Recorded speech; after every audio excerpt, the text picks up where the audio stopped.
As we celebrate International Women's Day, we have with us a trailblazer in public service. She was the first woman to join the Indian Police Service. Her leadership was instrumental in introducing prison reform in India. Kiran Bediji, thank you so much for joining us today. Thank you. Ma'am, when you entered the IPS, policing was seen as something not for women. What did institutional resistance look like then? And how should today's young women interpret those battles? Well, there was quite a surprise and a shock and an awe that a woman has finally entered the male domain of the Indian Police Service. There's a lot of shock, a lot of awe, and a lot of anticipation. How will it work? And there was a great doubt, will it work? See, so only my family and myself knew it will work. Only we, nobody else. Nobody else. If you ask me, even the department did not believe it would work, having a woman in the Indian Police Service. But I knew and my parents knew it will work. Why? Because I think what was important is, why did I have that self belief it will work? Because of the way I had brought myself up.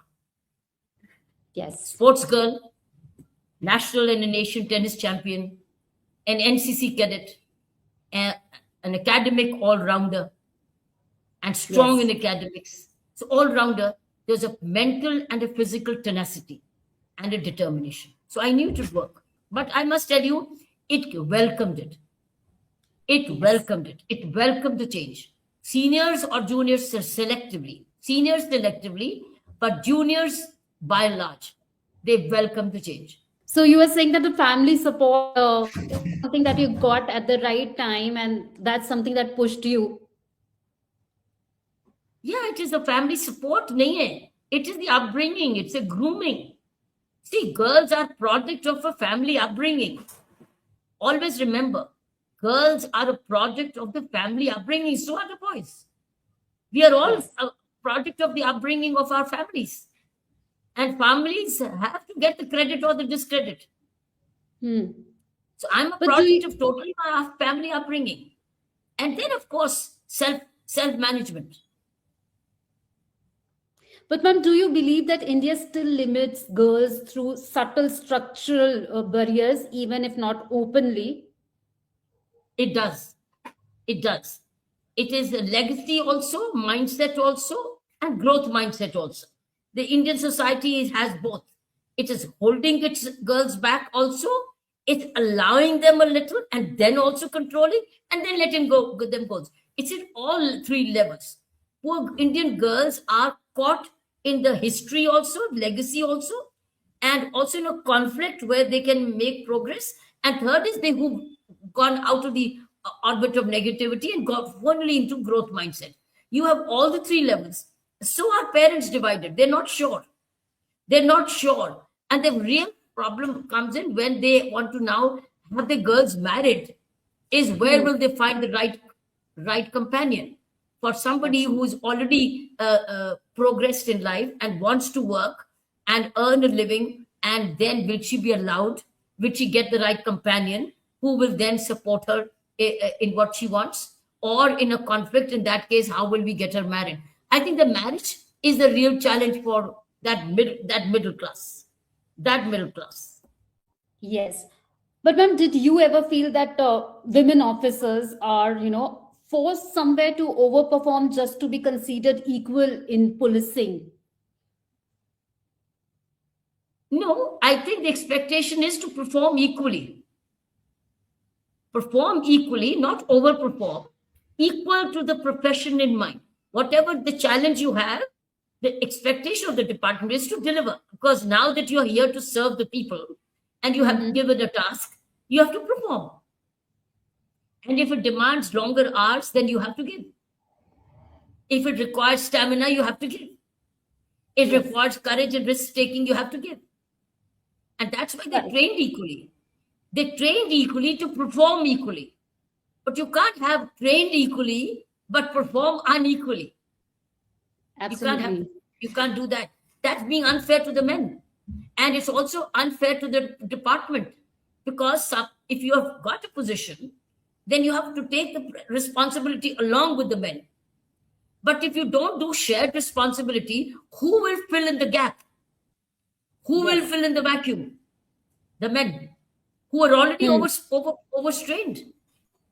So Yes. you can't be unfair. So you have to do, if you've chosen. So families have to be equally supportive in while upbringing. Once the woman has entered the profession, to be equally supportive. My problem is the parent family supports, but sometimes the married family does not. Yes. That's where the conflict comes. And that's when she declines, she withdraws, and she underperforms. Or she looks for easier way out. Which I think the problem here is between the conflict between pre-marriage and post-marriage. And in Yes. post-marriage also, motherhood. Motherhood. Hmm. How do you handle motherhood? Because here is Correct. a uniform service where now the child is equally wanting to take your time. So where's that Yes. extra time? Where's that extra time? And sometimes aging parents want your time. Where's that extra time? After all, time Yes. is limited.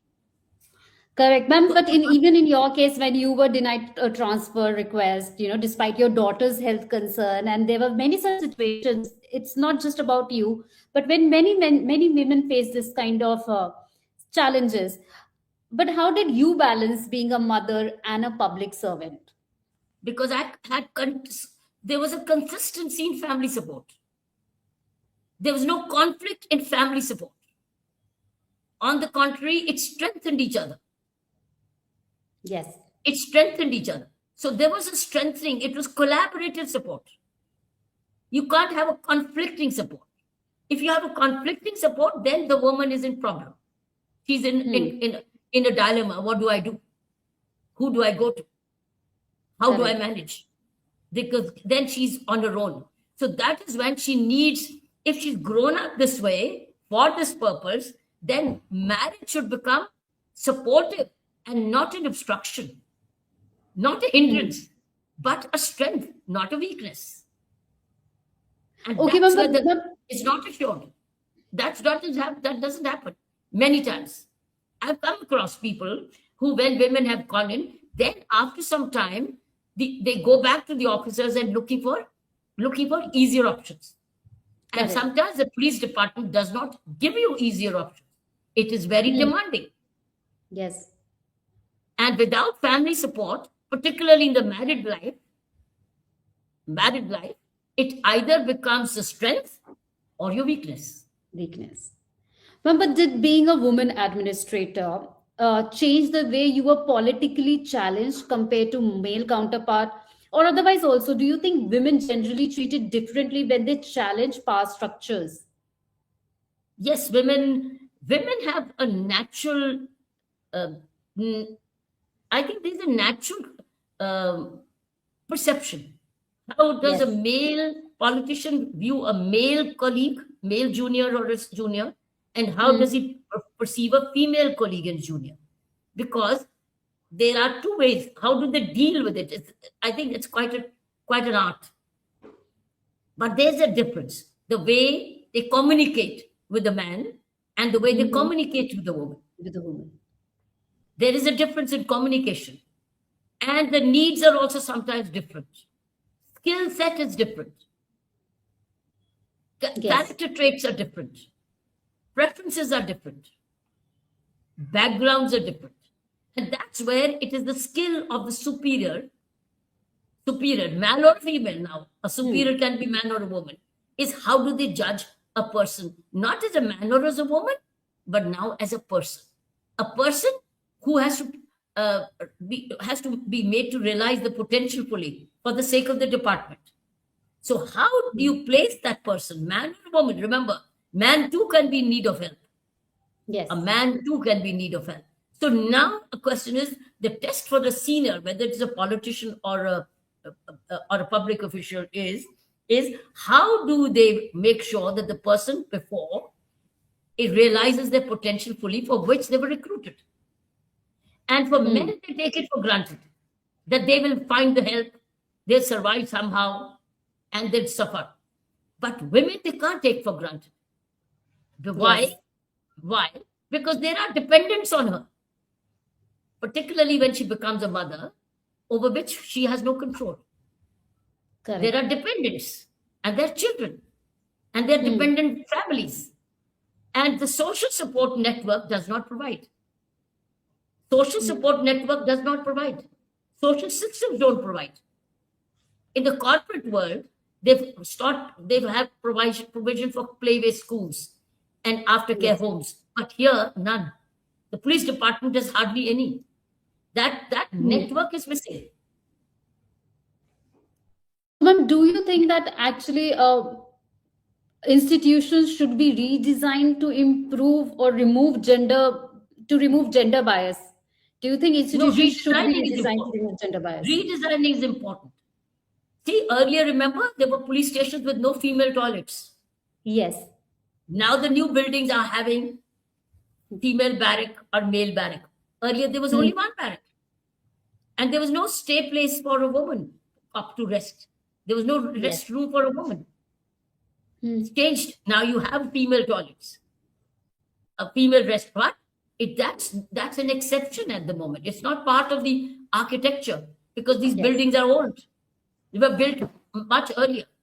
So they have to be literally added on. Private schools for where does the girl, or the police officer leave the child before she goes for duty? Or is there a house? Does she have an accommodation close by? If she is posted somewhere from different, or a hostel for the children, hostel for female children, Yes. a hostel, a boarding school. So boarding schools for police officers' children, particularly where women are needed, I think are in the need of it's not yet part of the architecture. Or Yes. there's a special place where a female a police officer, a woman officer, wants to have her child get into a boarding school close by. She gets admission close by so that she can visit her over the weekend. So I think all these have to become gradually part of the ecosystem, which is taking its time and it has its costs. But those Correct. costs have to be paid because without women in policing, there is no policing now. Correct. Policing is deficient without women cops.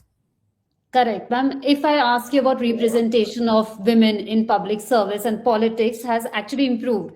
But compared to Western democracies, are we doing enough as society to ensure women are truly heard in decision-making spaces? I think we are progressing. We can do more, but we are progressing. I think the area which is not progressing is the male training, the men grooming. Where the mothers can play important role is prepare their sons for an equal life ahead.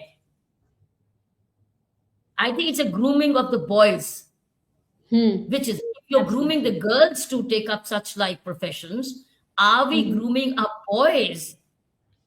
If they are preferring such a partner who's also got an equal service, are they grooming them to lead equal lives? Equally contributory home lives. But those men are very overworked. Many police officers are overworked. Yes. And where the woman is also overworked, that means how do they handle the family? The aging parents, the geriatrics. That's where the challenges come. So social ecosystems have to emerge. Senior citizen homes close by, geriatric care, boarding schools for children. So the ecosystem has to be built alongside as the society transforms. And it is Correct. transforming. So, ma'am, how crucial is discipline and emotional resilience for women in high pressure public roles? Because you were just talking about it too. I think their challenge is no more the profession. The challenge is home life. Okay. Challenge for a working woman in such challenging profession is not the profession, because that way she's mentally trained, she's also physically trained, and she's in a good position. Financially, she's provided for. I think the real challenge is the X factor is her marriage, is her home, the home life. and the family support, which comes, parents, of course, groomed her. It's the home she is migrated to. She's a migrant. Yes. She migrates to. And maybe in certain situations, she may not migrate. She should not, social system should not compel her to migrate. Let her stay with her family support systems and let the partner in life or husband visit her time to time so that her school, her children, and everybody's taken care of. So rather than woman going to the man house and leaving all the support system, they can combine. How do they combine the two? See, a new dimension. So she doesn't migrate. She remains at home with the support system and also continues to be have a home life of her own.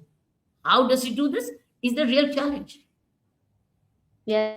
But do you think our high achieving women, women who have achieved recognition and everything, are often judged more on their personality than policy? Do you see there are double standards? Woman's personality, how she is, how she serves, how she delivers, how she conducts herself, does impact, Hmm. does Yes, matter, and it becomes an asset. It becomes an asset, or it also becomes a liability. Both. absolutely. Whereas it's not the situation with the men, because Hmm. women are the new entrant. They are a novelty. They are a new creation. They are a diversity, and they are also an innovation or their new contribution. So the personality, how capable she is, how composed she is, how well dressed she is, how she conducts herself, how knowledgeable she is, how skilled she is, how collaborative she is, how confident she is, certainly matters.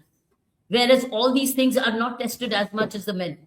Women are judged from how they look, how they Yes. conduct themselves, how they speak, how they conduct the meetings, and also how honest they are, how ethical they are.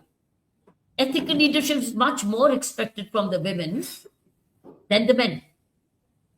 Women are Hmm. presumed to be ethical unless they prove unethical. Men are a mix, and it's a lottery. Who will be very ethical and who would not be? It's a lottery. Correct. Whereas women are presumed to be ethical, and it's quite a Hmm. shock or surprise when women break the ethics. Yes. Ma'am, your reforms in Tihar actually humanized prisoners, many of them women. And if I have to ask you, how was your overall experience and what would you like to share? The heart was entirely the purpose which I could direct it towards. And my Hmm. purpose was to take this detention center towards the reformatory. Yes. And that was my purpose, which I 100% fulfilled. And I created my total ecosystem myself along with my team. It's a team which I built around, and I was very fortunate to have a very good build a team, and we delivered. But the vision was that this will not be a punitive center. It will be Hmm. a reformatory center, which does not does not retribute but reform and restore justice. That was my vision, and that is how I led it. I led the team, but I had a very good team, and the team delivered, and I made sure the team also delivers, and we had this ecosystem. I had But the were there any NGOs. challenges? What were the Sorry. challenges during that time?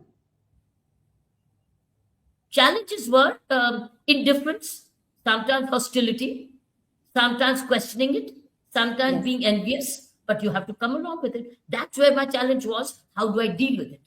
How do I deal with hostility? How do I deal with lack of resources? How do I deal with envy? How do I deal with obstructions? But we were, and that's where the teamwork works. That's where Hmm. my collaborative teamwork kept being my strength to guide me correctly, work with me to overcome those challenges. And we did. So that was a team success. The Heart Prison work was a team success. But Yes. I take the responsibility. It succeeded. But had it failed, it would have equally been my responsibility. But because it succeeded, yes, it did. But as I said, I was a leader and I had to be the leader. If I had not led it that way, it wouldn't, nobody was telling me to do, because the prison manual was not mandating me to make this punishing center to become a reform center. That was my vision. That was my higher purpose for which I chose to take it towards. And then the team followed. What were the most effective policing strategies you used to curb crime against women? And what does India still get wrong in preventing harassment? For me, my goal has always been prevention before we detect and we report. So my whole policing system was on crime prevention system. Prevent crime before, as you detect, and as you detect, move towards reform to further prevent. So it was a prevention pattern. So my police beat system, policemen on the beat were my beat constables, whom I was interacting fully, very, very willingly, who would go about, and they were visiting houses of vulnerable families, which is women. And for the first time during my time, we had women beat officers, women beat constables doing the beat. And today, women beat officers can be the rule. Yes. Who can take care of such houses where women are vulnerable and who are needing help? And third, wherever it was detected that a wife was suffering from domestic violence, wherever it was detected, the husband was taken to task. Husband by the beat officer was taken to task. So there was a scare of getting caught. But there was also treatment facility. We treated the man according to the need of the hour, whether it was arresting, whether it was a case registration, whether it was counseling, whether it was medical treatment, if he was a drug addict or he was an alcoholic. So we were treating him according to the need. So he was being treated like police doctor does. Use the law accordingly, and all within the law, all within the rules. So we were not mechanical in our approach. But It do you was a see there are very- gaps today? It was a very sympathetic, compassionate approach. Compassion towards the victim and compassion towards the person who's the perpetrator, so that he stops recycling. So my whole policing has been preventive in its approach. But once detected, you work towards rehabilitation and correction and treatment. So sometimes the law treats you, sometimes jail is a treatment. Sometimes jail is a treatment. Jail is a treatment because it detains you and cleanses you in many ways. And then as you come out, the beat officer steps in again, visits you at home to see you are rehabilitated. So it was a very strong system of prevention, detection, and then rehabilitation, but according to the need of the hour. What is it that you can need? Is it prison? Or is it a bail? Is it a court system? Or is it an arrest? Or is it a family counseling center? Or is it a drug abuse alcoholic center? Depends. But ma'am, do you see there are the gaps? There are certain gaps. Well, there are gaps because of the way you treat. It's a way you treat. Every doctor has his own ways of treatment. Here we were in a doctor in uniform. Every doctor has his own ways of treating. I had my own ways of treating. My own PhD is in domestic violence and drug abuse prevention. So I understood the patterns of domestic violence and worked on it. We were not only looking for the exact law, we were looking for preventive sections of law in dealing with domestic violence. And we succeeded a lot. And particularly today- when I took away illicit liquor off the streets, it benefited women hugely. But today, ma'am, what is India getting wrong? I mean, in preventing harassment? We need to come back to women beat officers. Yes. Women beat officers. The women beat officers, we can have a system of women beat officers who visit these, and they could go with the man. So rather than male beat officer, we can have a combination of women and male beat officers visiting such vulnerable families to take care of crimes against women. Also, houses where the boys are deviant, the boys are out of school, the boys are delinquent. So those families, boys are corrected, and the boys are sent back to school Boys are sent to skill development. Boys are brought under control because the victims are women. After all, the perpetrator is the boy, the man. So why not work with the men? So you want to work as a team approach. Male and a female beat officers visiting vulnerable families, could be women, could be even delinquent boys, deviant boys, boys out of school, boys who are truant, boys who are ruffians. Deal with them. Catch them early before they become criminals. Again, prevention, but a team approach of a male and a female team. Ma'am, why do so many women still to approach police stations? And what is that you would like to say to women out there? Why do so many women? Sorry, what did you say? Why do so many women still hesitate to approach police stations? Because they're not sure of the response. If we practice this in a perseverant way, there's a male female beat officers will visit your beat regularly. Because in my case, when we were doing this, the rule of the beat officer was to visit 5 families in his area. That means if I had about 60 beat officers or 30 beat officers, 5 houses were being visited, not by entering the home, saying, I'm your beat officer, this is my card, this is my number, अगर कोई problem है तो मुझे phone कर सकते हो. And there was a certainty of response.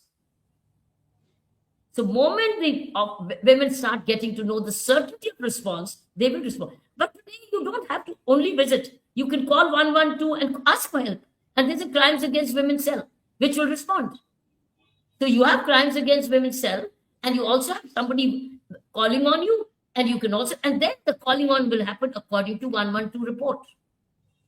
So if the woman is assured that she will be responded, she will, and prevention will happen. So both ways. And the quality of response, timing of response, and then she must know that there is a response. There will be a response.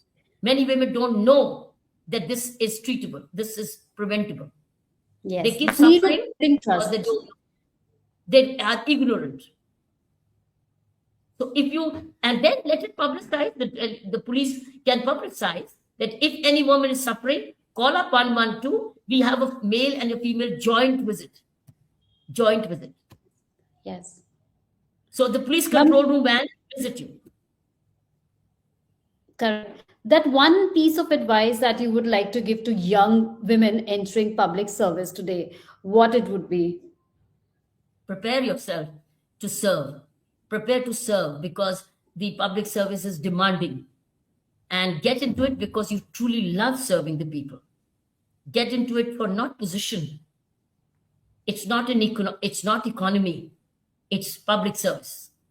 It will provide for you very well, but come into it because you truly love serving the people.